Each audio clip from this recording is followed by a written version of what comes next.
Hello, and welcome back to One Courageous Lady. We are now on chapter 4 of The Adventures of Peter Gray.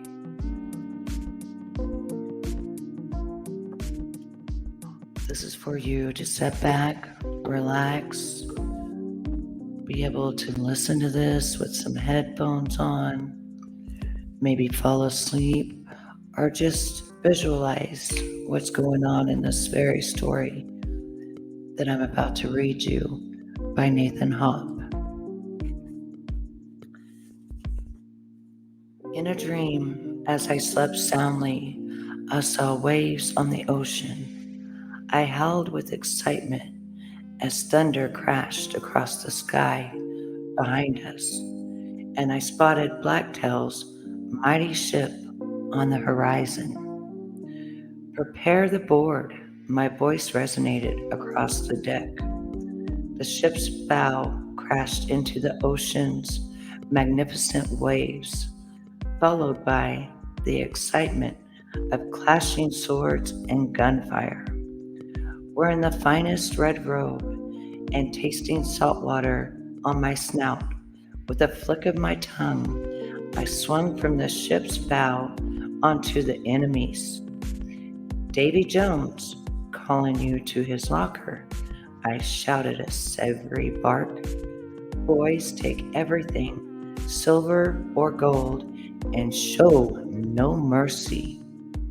Splinters flew, metal clanged against metal, and gunpowder filled the air as I fought Blacktail on his own deck.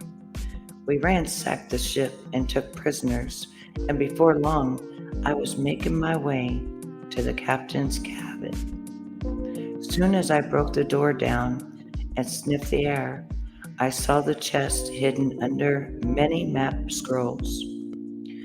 I staggered onto my footpaws and shook the moisture off my coat, then placed my cap on my head as a gust of wind almost whisked it away. Good morning to me. Grabbing a nearby ladder, I climbed down to the marketplace. Fortunately for me, today was Saturday, which meant James and Lance weren't in school. The thought of playing with them all day made my tail wag. The Manhattan fog felt misty on my fur, and it was impossible to see until I reached the ground. For several minutes, I followed along the road, ears perked at the sounds of New York City residents coming to life. It was a really boring morning, save for planning a small trip to the marketplace. On a quaint road not far from Five Points was a short street called Pearl.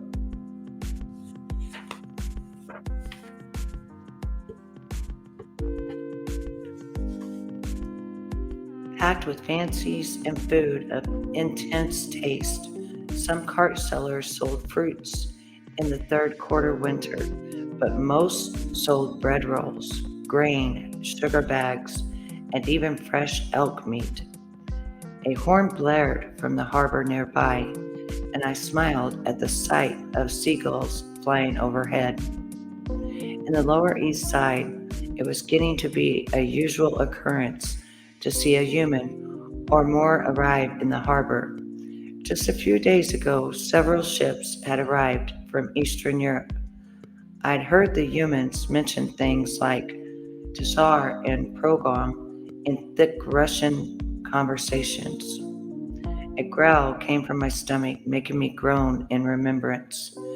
Ever since last Sunday, David had banned me from his bakery until I could pay off half my tab of $1.89. Personally, he should have tried and hung a starving poor street urchin like me. A whiff of fresh bread from a bakery cart teased my nose, causing me to stop in my tracks beside a meat shop. Oh Lord, even the meat made my tongue twitch.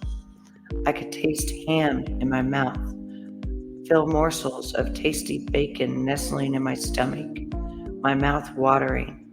I stood in the street, wondering what I'd have to do for my breakfast. A human bumped me, and I stumbled on my footpaws. "Get out, day, my way, Baldy," he slurred in Russian. I glared at the coated man walking away, who carried a bag with him. I sighed. There was only one way to end my hunger, but I absolutely didn't want to do it. However, God himself gave me no choice. I hadn't eaten since yesterday morning, and I had to eat something today. Taking a deep breath, I watched the human stand in line for the bakery cart, holding a bag of canned food in his hand. It really tore me to do this, but if I didn't get food today, I didn't know if I'd starve until tomorrow. I had to steal food until my tab was paid. Sneakingly, I went behind the human and saw his bag open. From a few feet away, I smelled the sweet fruit, a pound of meat, and many cans of something else. I went for it. "Hey, stop that thief!" the Russian human shouted. "Stop him!" I didn't know which of the cans I held in my paw, but I didn't care, mainly because two officers whistled after me. Where had they come from? "After him!" the copper yelled. I glanced back and saw a baton in his paw. "Stop!" he yelled. "Dang it!" I grumbled. Running as fast as I could, I went down the bustling street and past every firm in my way. I heard the shuffling of footfalls behind and that now familiar yelling. "Stop that cub!" one copper shouted. "Make way, move it!" I yelled and placed the can into my vested coat. I kept running. As I turned a corner, I ran past another copper who heard their ignored shouts. "Oi, stop running, kid!" he shouted, wailing his baton in the air. "Stop now!" My legs turned into a nearby alley, excusing my way past two lovely ladies and their ungenerous gents in murky clothes. I made a right and a left, yet the shouts kept coming closer. I turned into a larger alley that ended at the small hill over Lance's neighborhood. I didn't hesitate to jump into a nearby barrel, but I soon regretted it as I felt something squishy inside. I muffled my complaints when I heard the quick shuffling of feet on the cobblestones outside the smelly barrel. "You seen a small wolf boy run through here, ma'am?" The officer's voice rasped. "He's about 10 or 12 and stole a can of olives." Thank the Lord. At a moment of clarity, I gasped softly, "A can of olives." Carefully, while still keeping an eye through a small peephole, I grabbed the tin can from my coat and put it under the light. I made out the words "Southern" and "olives." "God dang it," I whispered. "All that for nothing. I hated olives." I lifted my muzzle up out of the barrel and saw a middle-aged tiger wearing an officer's cap looking down at me. "I'm afraid if those don't belong to you, cub." His voice was smug. "Hand them over or else." Glancing down the slanted street, I grinned. "Here's your precious olives." I tossed them into the police tiger's surprised paws. Pushing the barrel onto the street, I rode downhill. I watched the world reel and spin as I continued to roll.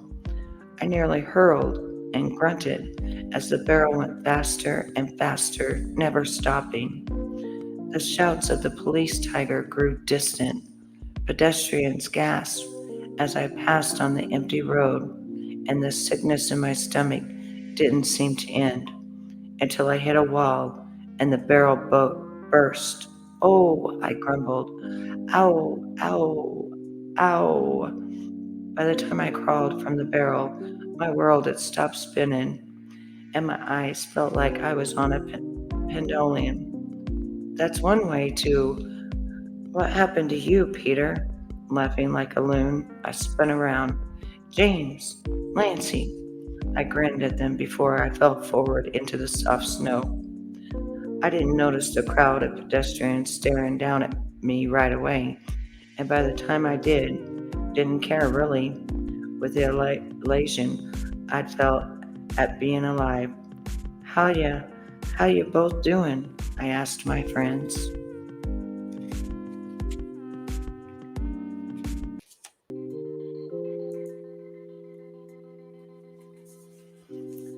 What did we witness? James asked, clearly confused. Helping me up to my footpaws, the human turned to Lance. No idea. Lance shook his snout at James. Care to explain why you rolled down the street in a barrel, Peter? I tried to stand with his help, but my feet were still unsteadily. I staggered and almost fell again. Well, I breathed in, flicking my tail. Let's say if you steal a can of bloody olives, the dang city will send an army to get it back. I managed to stand up straighter and clung to James' shoulder. Now, tell me why you're both hanging upside down. Lance sighed. Peter, have you gotten drunk again? He asked in an annoyed tone. Please say no, otherwise I'll torture you as soon as the hangover begins. Feeling improvement, I giggled. I'm not drunk, just a little dizzy. Dizzy here, Lance? James. I coughed, unfolding my right ear. If I were drunk, my eyes would be seeing more attractive vixens and not the two of you here. I laughed and put my paw to my throbbing noggin. Oh, what a ride. Are you crazy? James gasped and looked between me and the barrel. Are all the New Yorkers like this, Lance? He could have been killed. Everything's dangerous, I explained to the naive human. Even running or swimming or walking down the street. But that's what makes life so interesting. Adventure, I laughed, earning me a punch on the shoulder from a disgruntled Lance. Ow, dang it. I'm a little bruised there. Not as much as you could have been, Lance grumbled, crossing his arms. Of all the dumb. Wait a minute, James asked, stepping in front of me. It was clear he was still confused. Did you say you stole a can of olives? James looked to Lance and gave a confident smirk. I thought the great and powerful Peter Gray wasn't a thief. He isn't, Lance stared at me, then whispered, his striped raccoon tail curling. Yes? Collecting my thoughts again, I stood straighter. You and I both know I never steal something. I patted my stomach and shook my muzzle, unless I feel it's absolutely necessary. Lance knocked me back down. I told you to stop doing that. He growled at me. My mother's already hating the sight of you, and the last thing she needs to know is that you've been stealing food. Plus, what do you think God will think of this when you see him? Trying to steal Lance, I corrected the raccoon, rubbing my sore bottom. I was trying to steal the olives, but I gave them back. Hate them anyways. I shuddered. Besides, didn't God always also say, what has he said to justifying stealing? You're one crazy wolf, Peter. James laughed, and that got Lance to snicker. Stepping from the road to pick away dirt and dust from my fur, my elation had worn off. So, what were the two young of you doing before I rolled in? I asked curiously. My eyes traveled to a group of cubs on a nearby street, and I noticed makeshift goals playing kick the can, huh? Mind if I join? Sure thing, James, his eyes lighting up. But Lance here has to go back to his mom, though. Something about brushing his tail. Oh, yeah, I gotta go. Sighing, Lance shrugged before he ran toward the tenement building nearby. Try not to get in trouble again, Peter. I mean it. God's watching. Thanks, Father Lance, I shouted back sarcastically, then turned to my human friend as he ran towards the teams. Hey, wait up, I called. Now we're on chapter 5, and it's called Kick the Can.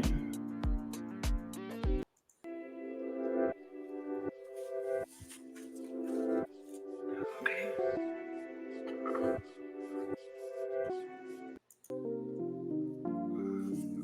Kick the Can should have been played in stadiums, since nothing else in my childhood compared to it. The universities upstate had basketball. The nobles and rich gents owned polo, but we street boys had kick the can, and nothing soothed my wolfish nerves better than a playful game with others, especially when the roads were iced over. James didn't know how to kick a can like a proper urchin. It's simple, James, I repeated, dropping the can to my right footpaw. All you have to do is kick it forward with each foot, one after the other, toward the goal. I mimicked it for his watching eyes, the hapless human, and kicked it over to him. Ready for another match? A nervous smile crept over his pink face. Yeah, he chirped. I grinned and began. Both our teams went for the can, yet James got it first with his determined youth. Defending my goal, I bumped into Danny, a dirtied red fox our age from down the street, who kicked between his footpaws. Hey, watch it, you dumb wolf, he barked. I smirked back and kicked my way to the can.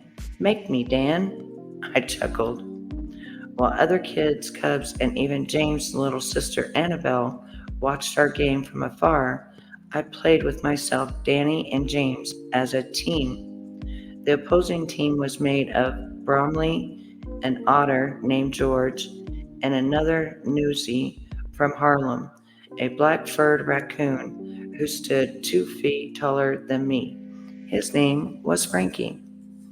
Bromley kicked to Frankie, who avoided my attempts to block him. He was quick, and so was Bromley. The young shepherd eagerly kicked it in between his foot pads and dribbled the dang thing like a soccer ball. I managed to keep him away long enough for James to take the can and kick it between the trash bins on our side. 1-0, I laughed, patting James' shoulder with pride. Nice kick, James. You really got a good one there. Bromley wagged his tail. Yeah, nice goal. James' face shone at me. Thanks, Peter, he said. That was my first goal. Hey, I'm a good teacher, but your first goal's an achievement as high as flying, I joked. Like anyone could fly. Next thing you know, I'll make you president. I laughed with him, then went to grab the can from the makeshift goal. Jamie, Jamie, Annabelle called to him from the sidelines. I couldn't help but give a small smile in her direction. She sat on her tenement building stairs, and I earned myself a doggy. Doggy, doggy. Oh, I ain't a doggy, I muttered loud enough for James to hear and snicker. What? I asked. For being a wolf, you sure act like a cocky husky, the human chuckled. Admittedly, I did.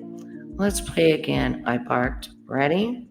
We started over with me having the can and continued our game. I spent years on the street perfecting my skills, whether it be with a broken bottle, a can of beans, or an empty one. I knew the twists and turns of kick the can like a professional player, and with James, Annabelle, and the rest here now, Now was my chance to shine over the clouds. Ready? I called to everyone, eyes trained on the can. Here you go. I kicked it high in the air and watched it crash through the tenant building's window across from us. Oh crap. James and Frankie stared at me while Bromley did his best to suppress laughter. Oh, guess it really went over the clouds. Well, you did it again, Peter. Bromley spoke through his fits of chuckling. The German shepherd pointed to the tenement. You kicked it, so you're gonna get it. No one stopped laughing. I folded my ears, embarrassed. Fine, mumbling and grumbling the whole way. I walked to the tenement house with a curled tail between my legs and a wrinkling nose. I saw its walls crumbling like a gentle wolf's grumbling facade and opened the door. Empty as a geezer's purse, cobwebs and rotting timber etched along the staircase to the roof. The further I strode up, the more I wanted to swim in the Hudson. But when I finally found the room, the can had been kicked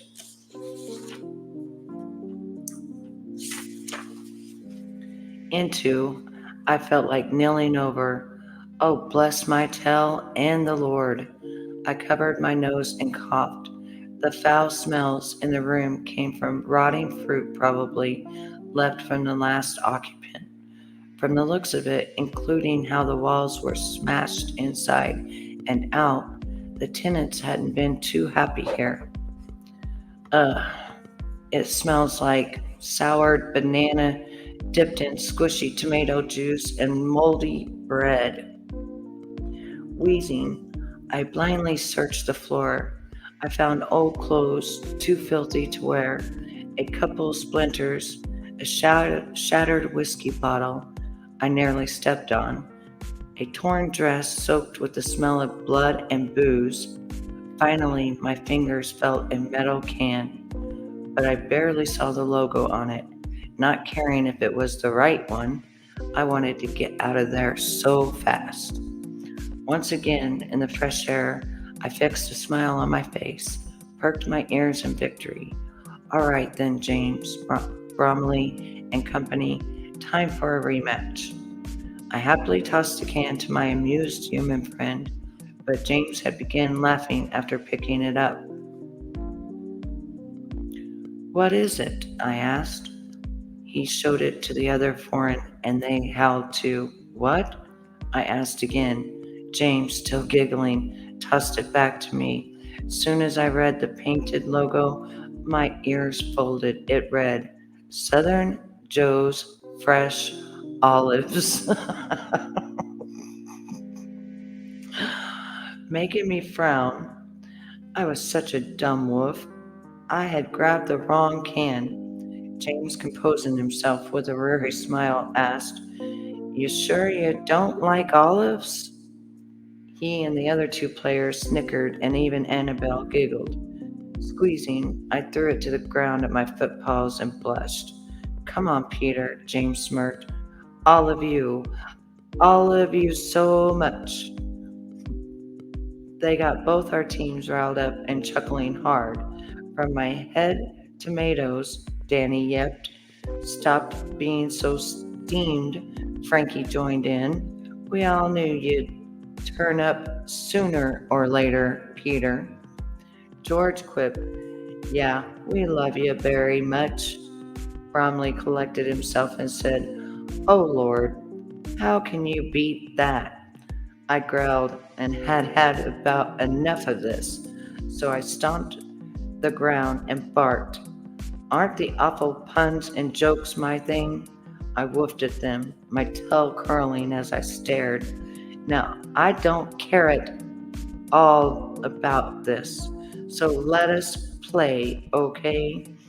They stared at me for a moment, then at each other, and we fell down dead with laughter.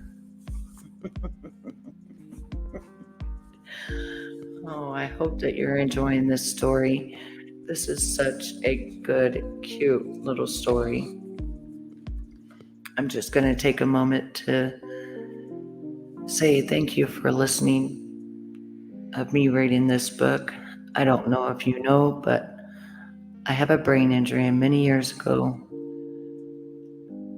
I couldn't read at all. So I had to learn how to reread. And I learned how to reread on YouTube, which started in 2017.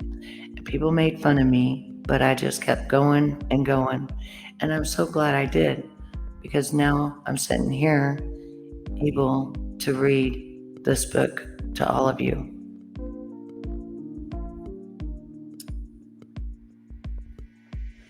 What a miracle it is whenever you work really, really hard to be able to learn how to reread again, understand what you're reading,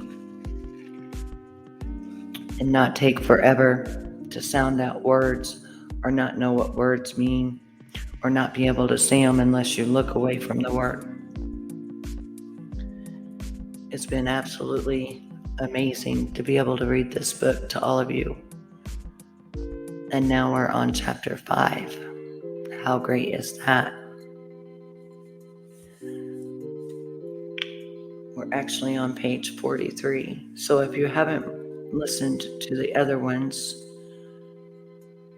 I've got 2 other hour ones that you can listen to. The first one is kind of fast. The second one I took my time on. This one I'm just reading normal. And right now I'm just taking a little bit of a break from reading, giving my eyes an adjustment, and just saying a big thank you to all of you that are listening. I hope that you're able to relax, or maybe you're a youngin' and you're just listening to this funny story.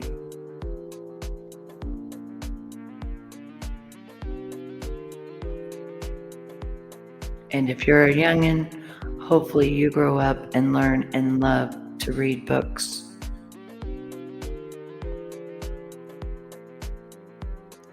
Reading is actually a talent.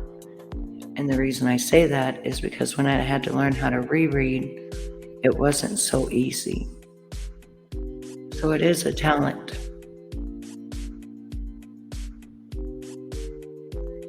So if you can read, give yourself a round of applause, because not everybody can. And sometimes things happen in their life where they're not able to do it again. And thank goodness that I worked really hard so that I was able to do it again. And that's one of the things I love, is I love reading. And I love reading just all kinds of different things and cute little books like this.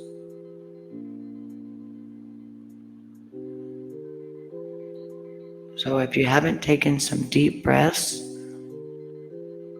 let's take some together. Let's breathe in your nose. Hold it, hold it, hold it, hold it, and breathe out.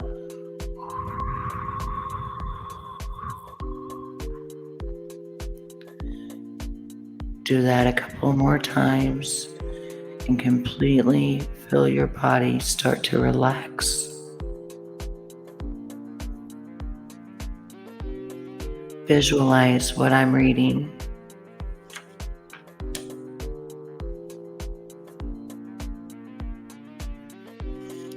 After the barrage of horrible puns, James became livelier alongside me.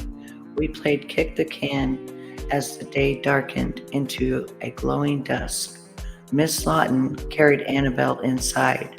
Bromley and Frankie departed for wherever Newsy lied, and George and Danny heard their mothers calling, leaving us alone.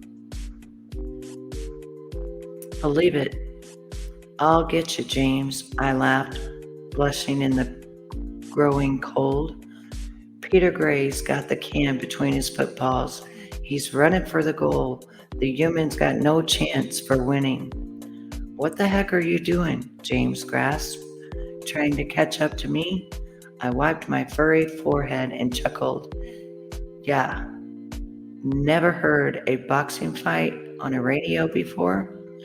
I panted out before kicking the can at the goal, only to have James reach his leg out to push the bulletin tin away. We were evenly matched, and his final score would determine the winner.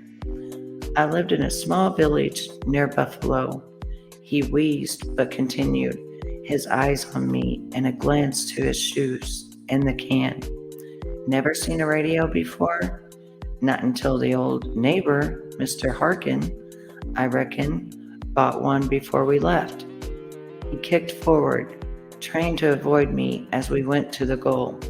If you want, I can bring you with me to see one. They're so much fun to see rather than hear, I told him. I'll think about it, but for now, James grinned, his eyes looking past me to the makeshift goal post. He kicked the tin between my footpaws, but my tail blocked it. No fair! I grinned and grunted with a twirl, hitting the can back with my brushing tail.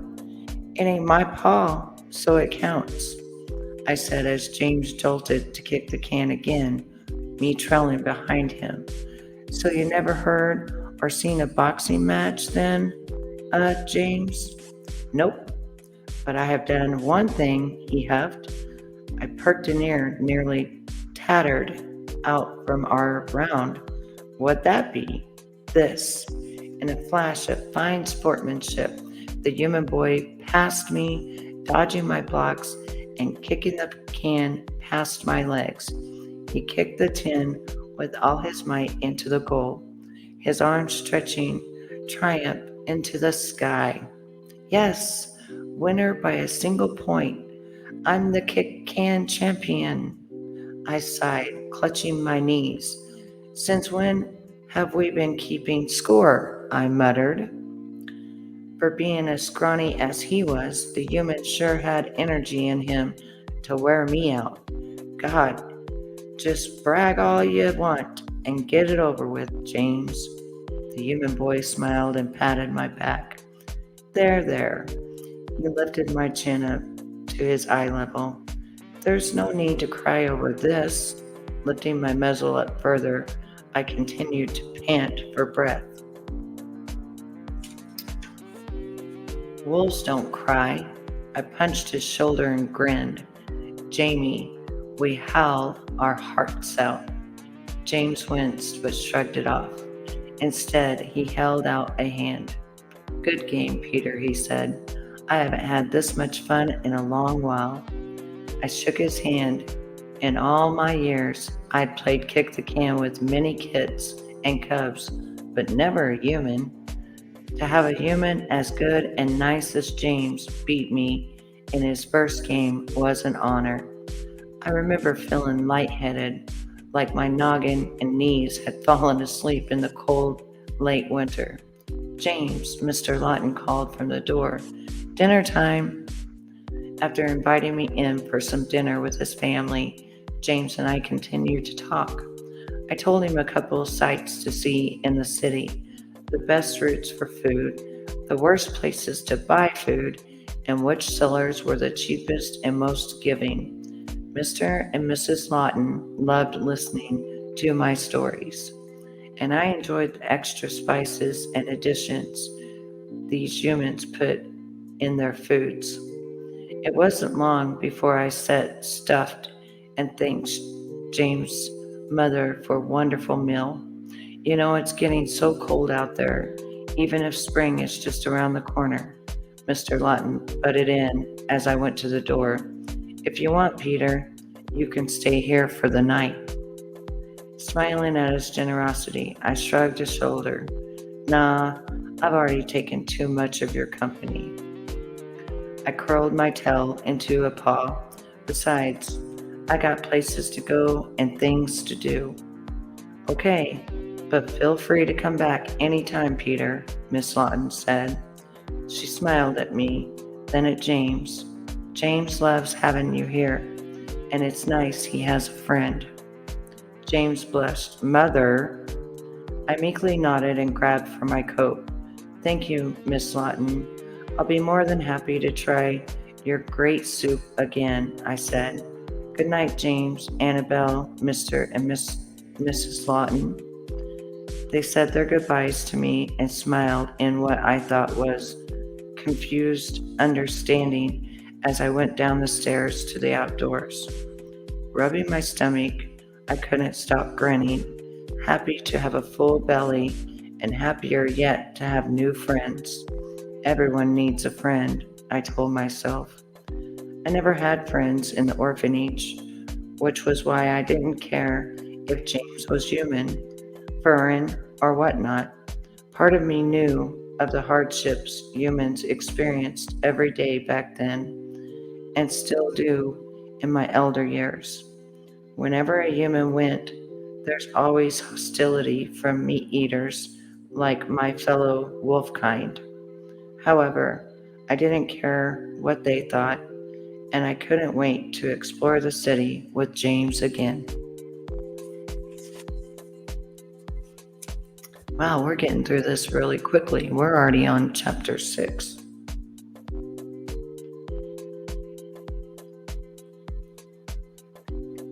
I hope the music is nice for you.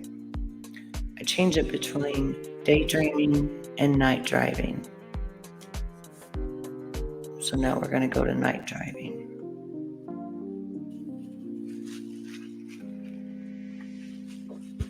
Okay, chapter 6. A cup of whiskey. Weeks had passed by since we played Kick the Can. Spring wasn't here, but something had changed overnight. I smelt it in the air, around the street corners and on the windows left and right.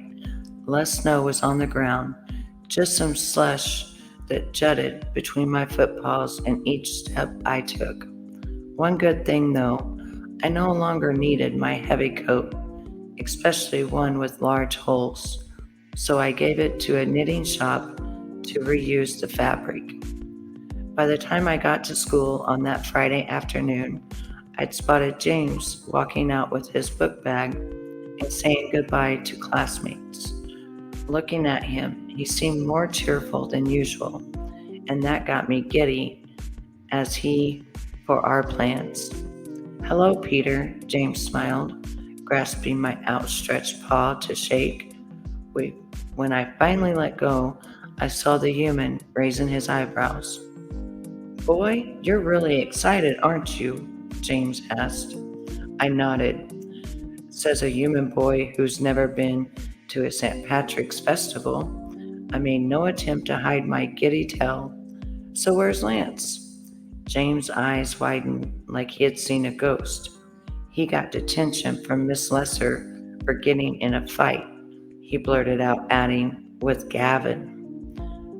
I stared at James and glanced incredulously at the school's window. Grinning cheek to furry cheek, I glanced back at the embarrassed human. That's my boy there, I laughed, strolling beside James with renewed interest.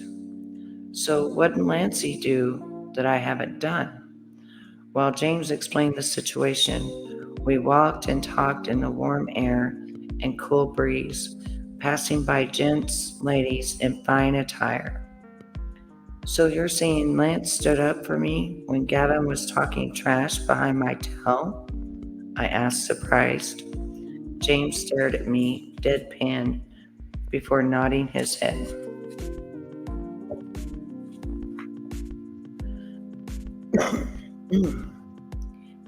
And he fought the coyote for me? I paused for a moment and perked my ears with a painful grin. All that for little old me, huh? I'm so proud. We turned a street closer to the festivities. James raised an eyebrow. You don't go to school, so why are you so proud? He asked, curious. Before I could reply, he answered for me. So you have something against Gavin? That yoke Gavin's been spreading rumors about me having fleas for the past month, I groaned. We all know I don't have fleas, and if I did, we'd all have them, right? James shrugged. Well, I'm not a wolf, so I wouldn't know. Good point, I said. If Gavin thinks he can mess with my friends and stroll away scot-free like a schoolgirl, I got some news for that wolfish wannabe. I pointed my finger in the air, taking in a dramatic persona. By God's grace, I shall avenge him. I heard music in the air, and I pivoted on my heels to see a nearby street with beaming eyes when I have my first drink of Old Man Holler's whiskey. Whoa, James yelped behind me. Wait, Peter, where are we going? Here we are, the St. Patrick's Day celebrations. Booze reeked the air, and the laughter echoed in the streets, while disgusted gentle wolves and gentle cats wheeled by in carriages. Around us, the smell of trash and 5 points hung like old ornaments. But the real treat were the dozen or so things we could do, from listening to awful music to drinking Irish whiskey to avoiding festered folks. In the crowd, I spotted a familiar graying muzzle, but it was an Old Man Holler. David, is that you? I called, pulling James with me. The pair of wolf ears perked up, and his eyes turned in my direction. Oh, hey, Peter, he said, smirking, still wearing his baker's attire. David's burly arms were filled with bags of groceries and a bottle of wine with a cork poking out into the view. What you doing here? Trying to steal some money from poor, unexpected Burren? My ears fell, and my paws released James' hand. Just in time, too, as I noticed him clutch his stomach, laughing. Good to see you, too, I grumbled, my tail curling in annoyance. Listen, have you seen Old Man Holler around here? Don't know, don't care, and no way you should either.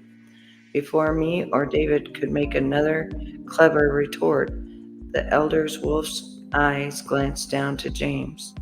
David looked both confused and surprised. Peter, who's your human friend? James' posture stiffened. My eyes widened, the festivities now forgotten, as I could see David's sudden discomfort. David's tail curled. He kept his eyes on me and nothing else. Being a wolf, I doubted David had been around or talked to many humans before, especially in a big place like New York. To be fair, neither had I until not long ago. This is James. I introduced them to each other with an awkward smile. He moved to New York a few weeks ago. In return, James' tension quavered. Hi, my human friend said, and shyly waved to the tall canine. I sensed James' anxiety in his voice and his posture, so I gave a comforting smile to the meek human. He lives next door to Lance Turner's family. To my surprise, David smiled. David Kinkin? He greeted, less hesitant. It's nice to meet you. The more I think about it, Peter's mentioned you a couple of times. Peter and the Turner boy, actually. The tension in the air disappeared. Really? James beamed at me and David. So how do you know Peter, Mr. Kinnick? Is he a customer or something? David smirked at me. Kinda. I own a bakery. Peter's always hungry and loves begging for food. Don't you mean bugging, David? I asked. I don't beg, never have. He shook his head. No, I meant begging, boy. Grumbling under my breath, I soon remembered our quest. David's got a bakery shop on Henry and Oliver with the best American bread. I chuckled, glancing innocently back to David. Flattery's useless on me, Peter, he said, and I won't tell where Holler is, so ya can try that old codder's moonshine. I pouted, and the elder wolf rolled his eyes. Promise me you won't go drinking? I already have a cub to take care of, and I don't need another. I held my muzzle shut, and David growled, Promise. I sighed. I promise. Satisfied, David chuckled. Good. He gripped my bags tighter, and he gripped his bags tighter as well. Don't get into any trouble, Peter, and don't bring any with you. You too, James. Thanks, Mr. Koenig. I won't, James said. The aging wolf disappeared into the crowd, and James looked at me. I saw you crossing your fingers behind your back, Peter. I wagged my tail, not saying a word, and grabbed his hand again. Let's go now.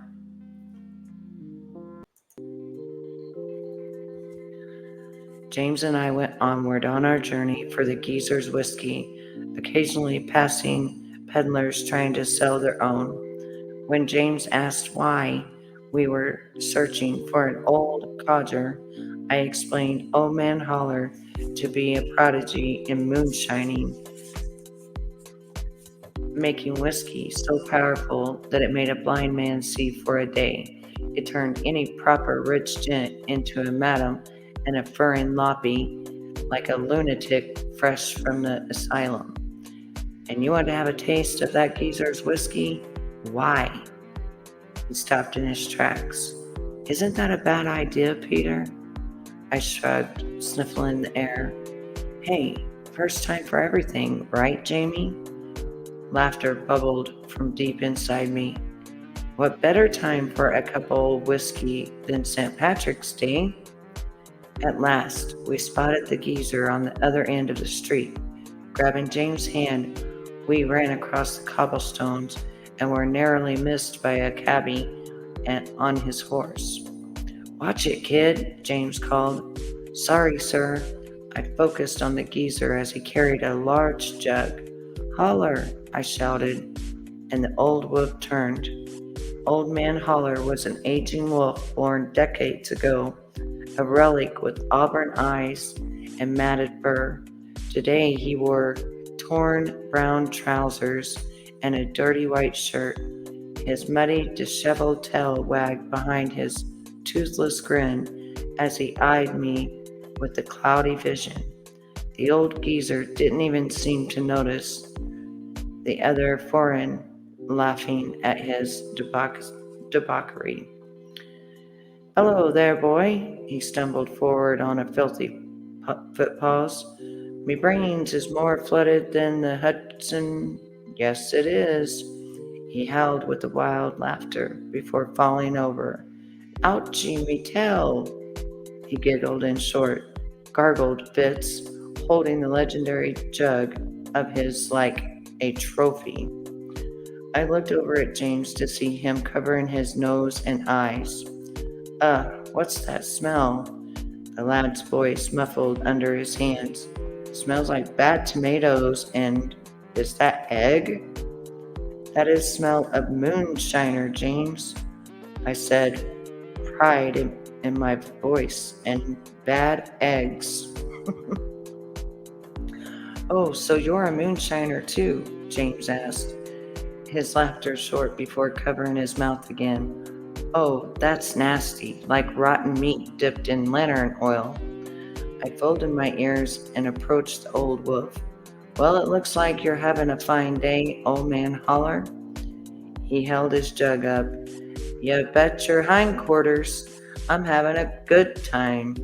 Holler giggled like a kid. Behind him, a scruffy street raccoon, no older than me, ruffled into the Holler's pockets and took a dollar bill. Holler didn't notice. You young lads care for a sip of me whiskey? It's the only thing keeping me head awake all day. The old wolf grinned and cast out a breath so foul I smelt it an arm's length away. Oof. I coughed, my eyes tearing up. Us? Try your whiskey? I pretended to gasp. My eyes scanned east and west for nearby authorities or police. I grinned with none in sight. Sure, I attempted to grab the whiskey, but Holler pulled the jug back. He clutched the jug close to his chest. I don't give it away for free, boy. His eyes turned to my pockets. How's about you pay for the fact you didn't stop that raccoon from taking me money? I widened my eyes and gasped. Clearly, old geezer wasn't as senile as I thought he was. Yet, come on, I pleaded. Can you at least give me one cup? A sip, just one. I closed my paws together. Please, kind sir. The old wolf shook his muzzle. No, sirree. He caressed the jug lovingly. My paws aren't letting go of this angelic relic unless yous pay. Maybe one sip for 50 cents. As I dug into my pockets, he grabbed my wrist. How about's that fancy pocket watch in your pocket? He tried snatching it. I pulled my wrist away. I didn't give away family heirlooms, Holler. I growled with a downcast ear. Fine. I pulled 2 quarters out and presented them for his inspection. Here. Now can you give me a sip? James nudged my right shoulder. Forget about it, Peter. I'd forgotten about James being there and didn't notice when the lad had crossed his arms. Crossed his arms? Don't you think you'll regret taking a sip of whiskey that strong? James asked. I glanced at James, then to the jug in the wolf's paw. Old man's laughter filled the street. Your pinky friend got a point there, kid. What you gonna do? The wolf bobbed his head up and down, typical of him to use slurs. Me, whiskey so powerful that it could have turned proper Rockefeller into a lunatic. Holler chuckled in coughs, then rubbed his chin. Or was it the whiskey that turned me crazy like me? I thought it over. Ever since I discovered an abandoned liquor bottle on the street and gave it a taste, I'd been aching for another taste. And now with the pot of gold before me, how could I throw this opportunity away? I'll have one sip, please, I told the geese. Wheezing and giggling, Holler handed the jug over, breathing heavily as I struggled to hold it with both my paws. I tilted it to my lips. Peter, I have a bad feeling about this, James said. My dad once tried. Down the liquor candy went, and Manhattan grew into a blur as everything slowed. Uh-oh. In the mere seconds the whiskey went down my throat, I swear the jug in my paws changed colors. The sky turned from day to night, and every species turned into a different species. I even smelled black smoke in the distance. Someone must have set something on fire, and when the taste met my stomach, I blacked out. Wake up! Oh, I knew that voice. That last thing I remembered was my eyes jutted open. I feel like the backside of a donkey's rear.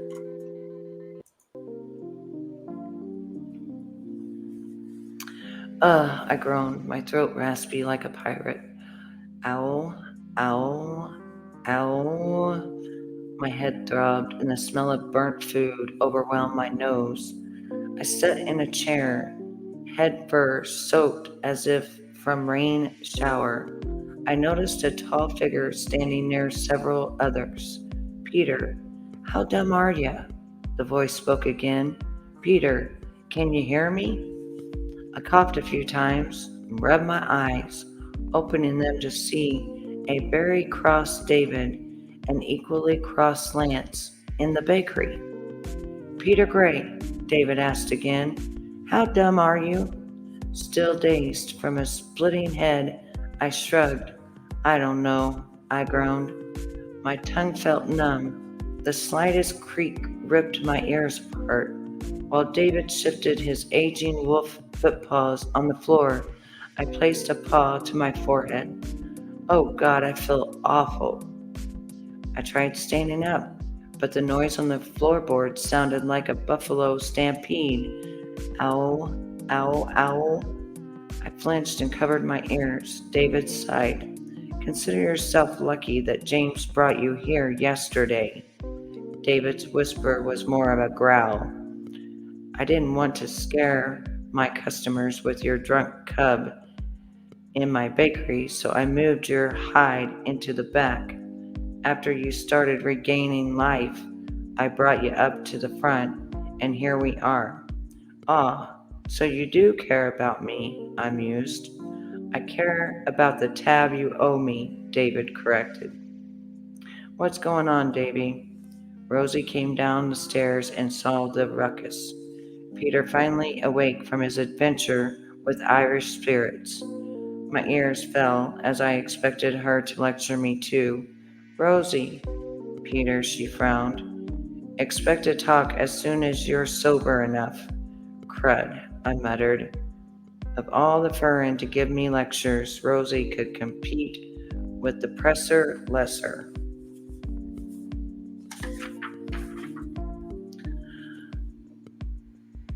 Why did you disobey me and break your promise? David asked. Don't you have any standards, boy? I don't have standards, David. I rent 'em. I slurred, then grunted when my tail hit the floor. Yow! I winced, then realized everything hurt, not just my head. Wait, did you say James brought me here yesterday? Oh God, what had happened? Lance chuckled. Yep, James told me that you were drunker than a sailor yesterday and you've been out the past 24 hours.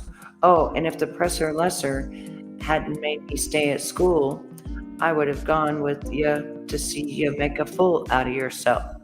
He laughed again and felt like burying my noggin into the ground. Will you stop that, Lancey? I groaned. Your voice hurts like hell itself more than usual. I grabbed a sleeve and wiped my sweaty forehead. The door opened and a bell rung loudly. I yelped as a customer slammed the door and shut after leaving. Will everyone stop making noise, for God's sake? I begged between whimpers. My ears, my noggin, my ears. That doesn't sound right. David gazed at me.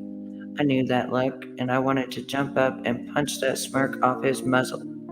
Lance, can you close that door properly? David asked. I tried pouncing on the raccoon, but he got to the door and slammed it shut loudly. Ugh, stop that. My head ached harder. Was it possible? Just wait till I get my claws on you, Lancey. My words didn't stop him. Lance continued to open and close the door again and again and again. Promise me that you'll never drink again? David asked. The ringing in my skull hadn't let up. And don't cross your fingers like last time, Lance said. James told me about that. I moaned, still writhing in pain. Okay, okay, okay. I give. Just stop closing the door. I groaned, scratching at the back of my tender noggin. No more drinking, David. No more drinking. No more drinking. The aging wolf stared, expressionless, then shrugged. Okay then. Lance slammed the door shut. Again and again. Just to make sure you keep your promise, Peter, he said. And that is it for this evening. So we read chapter 5 and chapter 6. Until next time, I'm Betty. May you have a good night's rest, a nap, or sleep, or you just relaxed. I'll be reading soon. May God bless you.